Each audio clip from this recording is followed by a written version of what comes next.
generations. And now, the power of two restores the one. We got a bidet!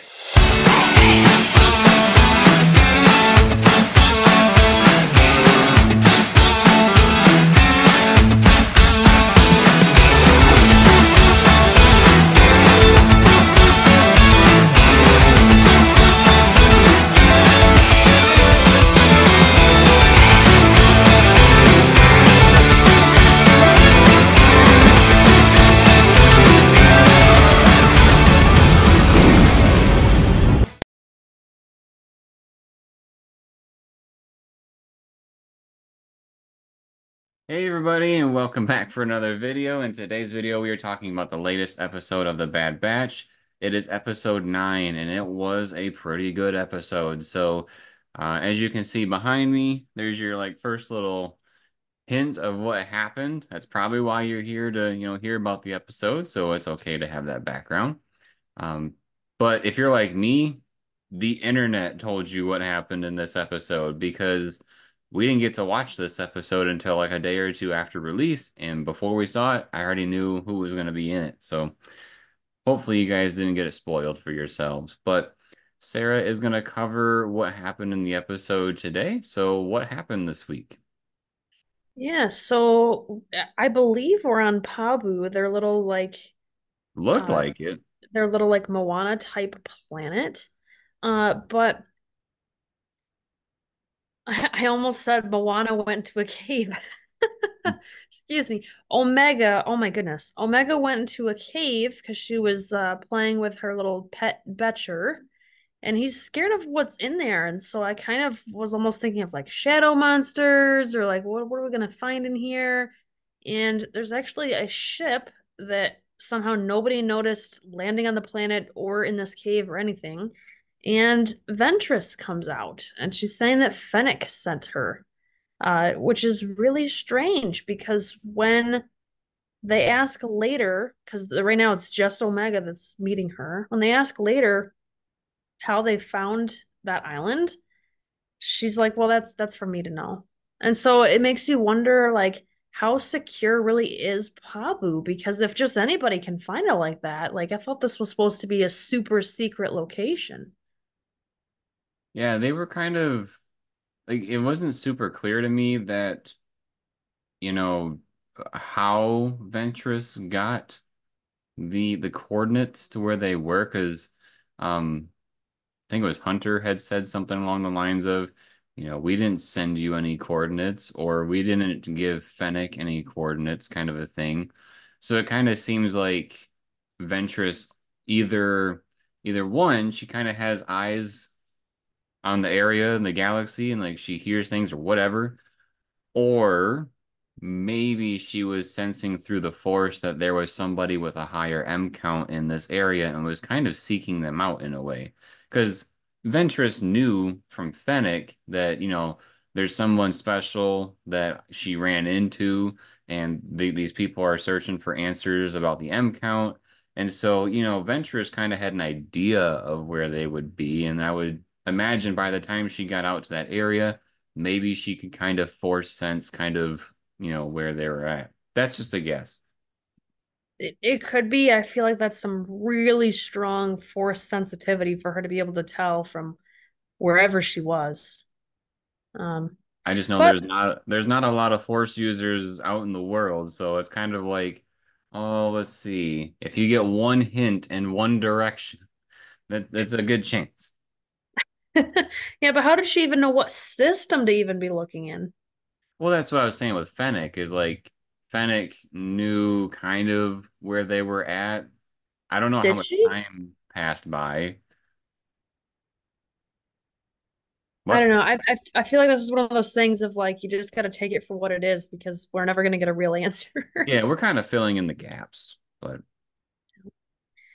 But yeah, so Hunter, Wrecker, and Crosshair are like, "Oh my gosh, what's that?" So they come running over to figure out, who Omega's with and whatnot. And they ask her about, well, what is an M count? There's a lot of distrust going on between everybody because they don't know who this is. They don't know how she got there, because Jeremy just said that, they never gave Fennec the coordinates. So who are you and stuff? And they do later figure it out and kind of piece those things together. But before we get to that point, Omega's asking her these questions, of like, well, okay, so you just told me what an M count is. Can you tell me if I have a high M count? Like, is that something I actually have? And as a force wielder, the way that she's able to test that is not by blood, which is how Lama Su is doing it, or Nala Se, excuse me, but through like actual Jedi tests. So the first one she has her do is with standing on one foot on a very slippery rock by the water. Very dangerous, by the way, to have a child be doing that. While trying to balance like a coconut or something on her head. You said sink or swim. How'd it go, Jeremy? Eh, it reminded me a lot of like Ray or Luke's. Um,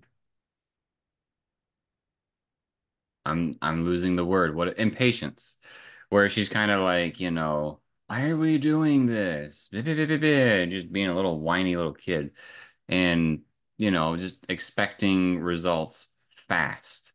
Which, I mean, I'm just saying, this is kind of a really good thing to have in the episode because the way things worked with The Last Jedi is that Rey learned everything within like 3 days.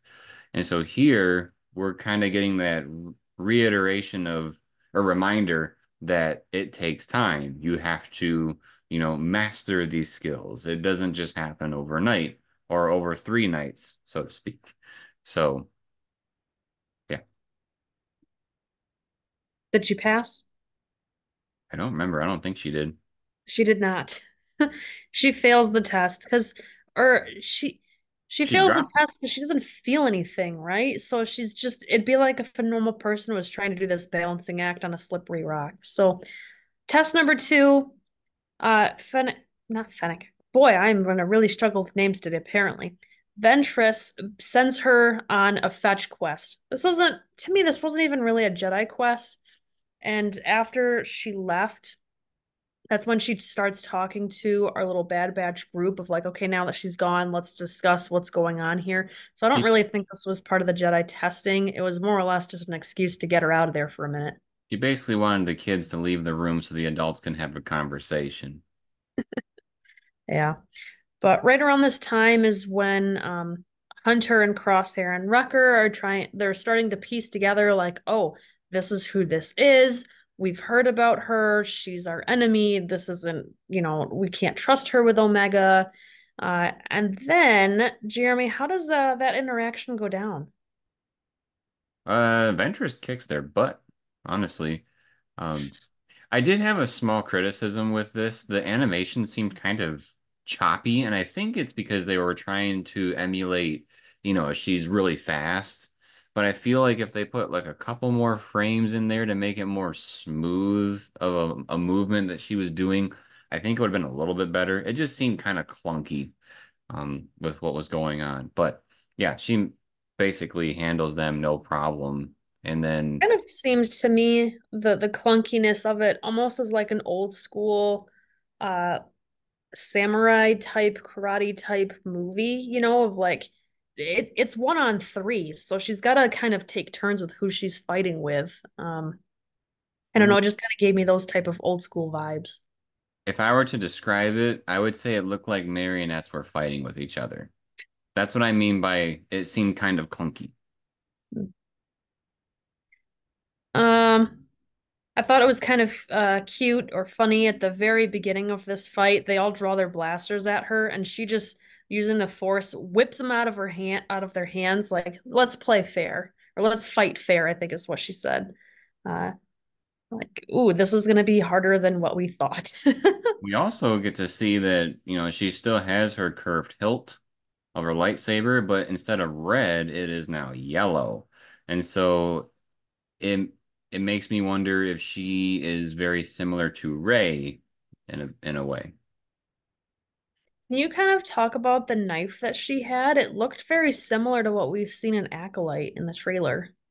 I I didn't really have any significance for it. I mean, she's a Night Sister, so it might be a dagger that is reminiscent of her people, but I didn't really pick up much. Yeah, she doesn't really use it all but maybe 3 seconds or something. It's not her main weapon. But it's just something I picked up on that I'm like, huh, we've been kind of getting into knives and daggers quite a bit more lately. Omega is successful at that little fetch quest. She's supposed to like get a flower from the top of a tree at the top of the mountain and bring it back down before sunset, so she's able to do that.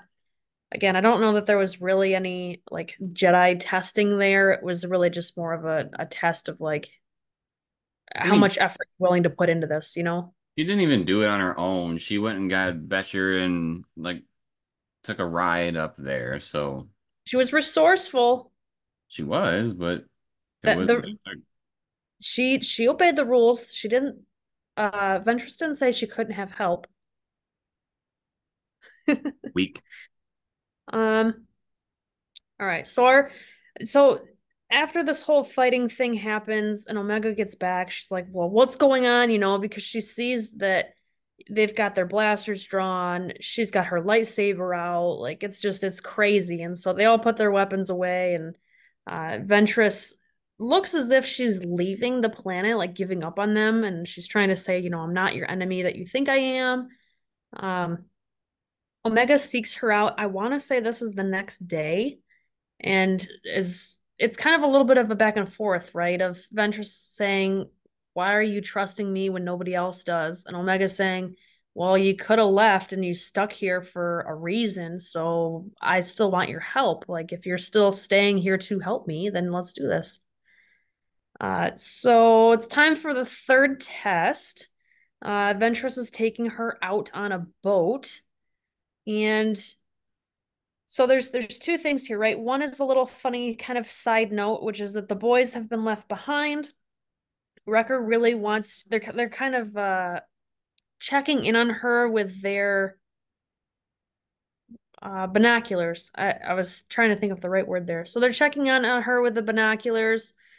Ventress happens to look at them right when they're looking at her. So even though she's really far away, it's kind of creepy. Like, how did she know I was looking at her? Wrecker wants to go and physically check on her, and Hunter says that, well, we promised we wouldn't. Crosshair, just such a dry personality, goes, no, you did. Like, you promised, not we. I So I thought thought it would that was be kind pretty of funny. I thought it'd be kind of funny if this wasn't a children's show. I think it'd be more funny if like when Wrecker was looking through the binoculars and he sees Ventress if she just had her middle finger right up at him. I thought that'd be hilarious. Uh, so fun. Um, so yeah, so do you want to kind of talk about this test in the water and how Yeah, what that entails? basically what's going on here is, it's still kind of, reminiscent of Luke and Rey about the whole impatience thing, and Ventress finally shows Omega kind of like what can the Force do, and she like reaches out and something that we have heard before, which um, I think sometimes gets lost within all these different writers for Disney, is that the Force it goes through all living things, and so what Ventress is doing here is she's got her hand out just like the picture in my background. Um, and she's doing something. Omega doesn't really notice what's going on. She kind of sees there's a little weird thing happening in the water. But basically, we get a whole bunch of fish that come up, and like, she's connected to them through the Force. And so she's kind of just showing Omega kind of the beauty of how Force users can be connected through others and, uh, you know, showing her that the force is a thing, and if you practice it enough that you can have a great connection just like her. But the thing is that she not only connected with these small dudes, she also connected with a big, big dude. And this thing looks like a massive turtle, but with tentacles. For some reason, Disney has really been on a kick with these tentacle things. Like when we watched the Pinocchio movie with Tom Hanks, and it was supposed to just be a whale. No, it was a whale with tentacles. And so this is a turtle with tentacles. And so it attacks them. Omega goes down in the water, is wrapped up in one of the tentacles. Ventress slices it off, which I thought was kind of interesting because, she's not really a bad person per se, but I thought she was gonna try to take the route of connecting with the animals, kind of like Ahsoka has and Rey has in the past. So I thought she was gonna do that, but she didn't, at least not yet. And so she frees Omega. Omega gets away, and then a tentacle wraps around Ventress. And I think the Bad Batch crew comes in to try to save them and like shoot at the monster. And Ventress is like, "Yo, stop! I can handle this." And when she looks like she's about to get eaten by this thing, she kind of she does something. My guess is using the Force to stop this creature from eating her, and then she's able to go free, and then they don't have to, kill this creature. Yeah, I think you hit the nail right on the head there. It's kind of an interesting dynamic of like, stop shooting, you're making it worse. Like, violence isn't necessarily always the answer. I feel like is the message that she was trying to convey to Omega. It's kind of weird to me how much Omega calls the shots in these things because she's telling her brothers to stop shooting because they're making it worse and that Ventress can handle it. And they're like, we don't really agree with that, but then they listen to her anyway. Um, I feel like they're always letting her call the shots, or at least a lot. So just kind of an interesting little thing to notice. So we end our episode with Omega saying, like, okay, well, I did these tests. What do you think? Do I have a high M count or not? And Ventress says no, that she doesn't. And uh, it's a good thing, and you should be happy about that because if that's what people want you for and you don't have it, then it should alleviate some of that tension and why people are wanting you. So she's all mopey and she leaves. And so now that it's just Ventress and the guys, so when Crosshair's like, hey, I know you're lying. I just don't know what it's about.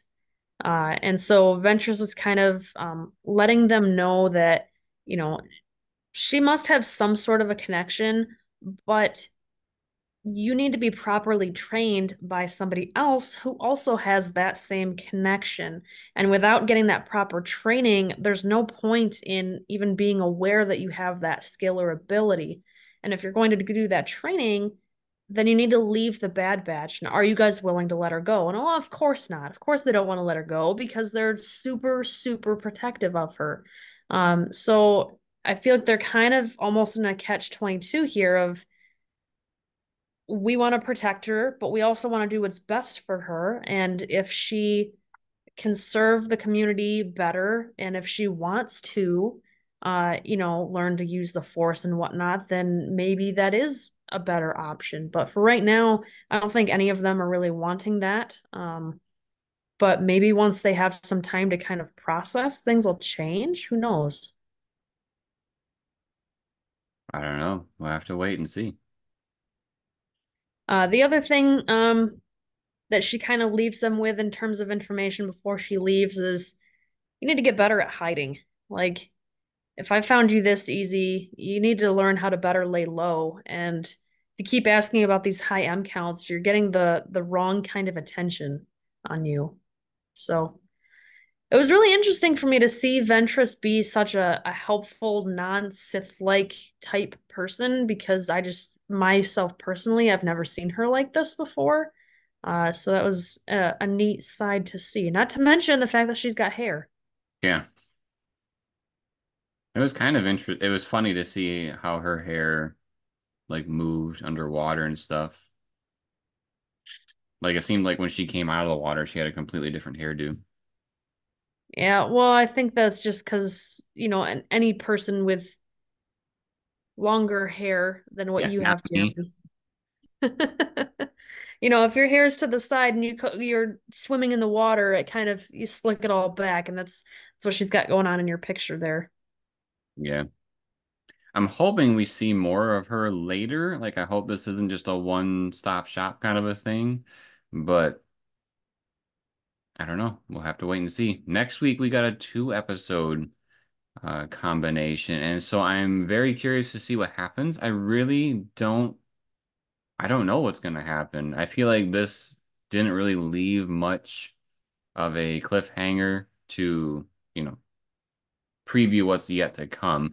I mean, we still kind of think that they're going to go back to Tantus at some point, but I mean, this is episode 9 out of, I think, 15. So there's not much left. Well, with her talking about them needing to lay low better, one of two things is going to happen, right? Either their island's going to be stormed by somebody trying to take Omega, or they're going to leave and have to go somewhere else and deal with whatever's going on there. Yeah, I'm looking up the release here really quick. So yeah, we'll get two episodes next week. They'll be, and then the rest of the way is one episode, it looks like, a piece. Hmm. Dang. The next one is called Identity Crisis, and then the second of the two next week is Point of No Return. So we'll have to wait and see what that has in store. But if you enjoy this type of video, make sure to subscribe to the channel and turn on notifications. We cover the Bad Batch every week, and when the future Star Wars shows come out, like The Acolyte, we'll be covering that as well. Drop us a like if you liked the video, and drop us a comment letting us know your thoughts on this week's episode of the Bad Batch. And then, as always, everybody, thank you for watching. We'll see you next time.